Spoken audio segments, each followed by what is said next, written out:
We're back on the Morning Brew with friends, and Gary has sprouted some new appendages here. You know, this is in honor of Be the Swarm. You'll have them on next as your guests, and they're a local little company that wants to do video games and apps, but also wants to contribute the proceeds to charity. Excellent. Which I mean, if we can't use entrepreneurism to solve our social issues, then what are we doing? I think it's a great combination. So I just wore these just to honor them, and you'll see them in a moment. But excellent.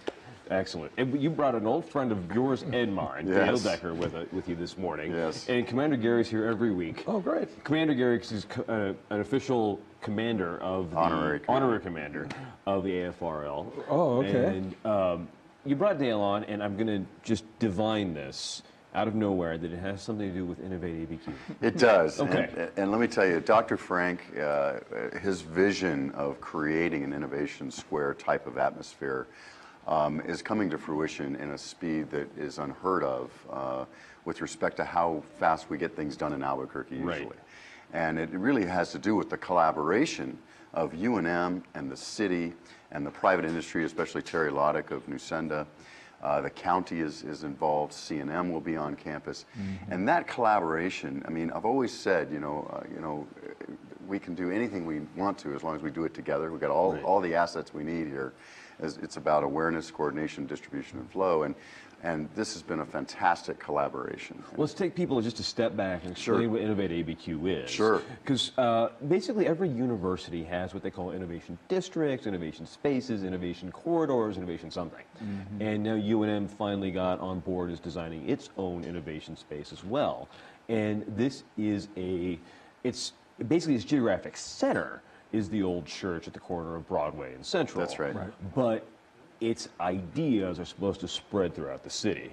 And Dale, you come in because your company, Decker Perry 17, you got the contract to do the initial designs. That's correct. For improving the old church. That's correct. And it looks great. The photos of it look really cool. It looks super modern. How much of that old church can we keep, and how much of it just has to go? I mean, and that thing, I've taken the tour with Lisa, and you can see this is what the building will look like here. Right. Some of that is old and some of that is new, right? Well, actually, that's a rendering of the new building that's going to be built.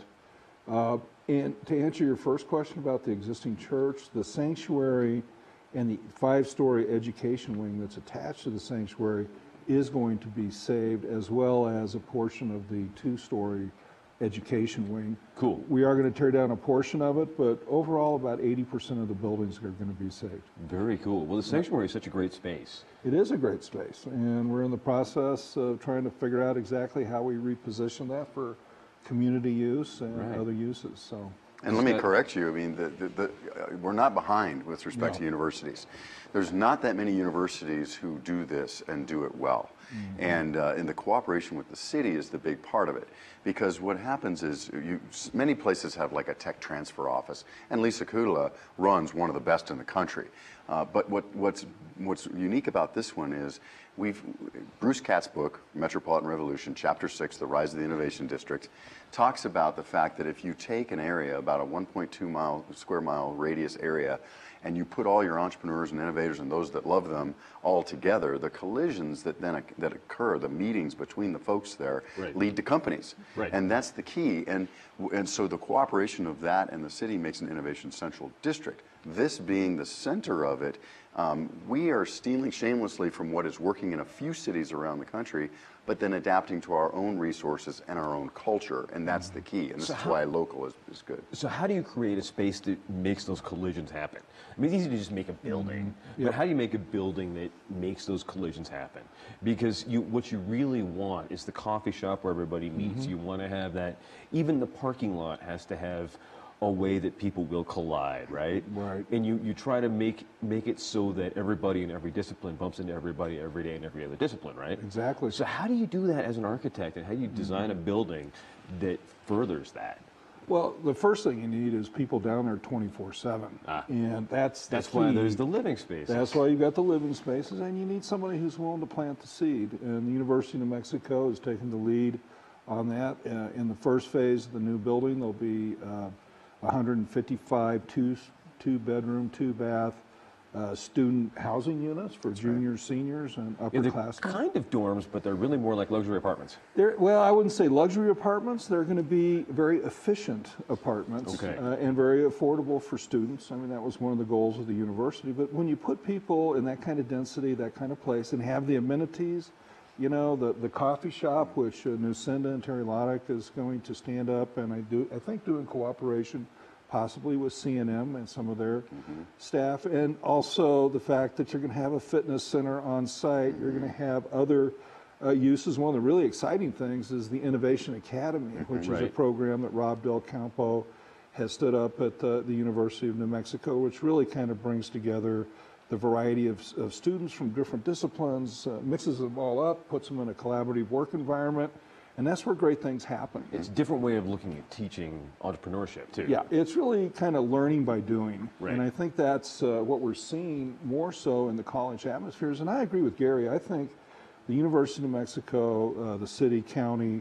the other partners, including Terry Loddick and Nucinda, has really put forth a major effort to help kind of rebuild and relook at our economy and build up this innovation economy. And interestingly enough, you talk about districts. Yes, this will be the center of that district, but there's already quite a bit of things going on in that district. Right. You've got Bill Bice with Verge and ABQ Right down the corner. Right on the corner. You've got West, Right down the Agnes street. Noonan and what she's doing. You got La Vue, which is 2 blocks away. That's right. We've Fat got Pipe. Fat Pipe is Stu right across the Rose street. and what he's doing there in the old library at Albuquerque High School. So there's already the ingredients Right. to The an seeds are innovation. there. The seeds are there, and I think that when you put another 310 students down there on a 24/7 basis, you've got the 30 or 40 employees with STC, and then the Innovation Academy, which will bring Right. in other students from the main campus to mix Right. into this environment. It's going to be a real happening spot. And then that's once we really add what- ART going through there, That's Right. right. I That's think right. that's going to be real exciting. That's going ARTs to move those, and cool way to move Right. places, people between cool places, and It'd then be right like across 7 minutes or something from there to UNM, right? That's correct. Yes, and then right across the street, of course, is One Central, the entertainment district. Right. I mean, if you look at that, you've What's got the two. latest there? Do we know? I Well, haven't heard. we'll be groundbreaking this summer on both projects. Is that it? Oh, This is excellent. 35 to 38 million dollar projects, 2 of them, Right. Yep. right across the railroad tracks from each other, Right. which is going to be perfect synergy. They'll be coming out of the ground at the same time. I love it. I love it. We'll be back in a couple of seconds on the Morning Brew with friends, and we got our friends from Catholic Charities, and we'll find out what they're up to. On Great. the Morning Brew.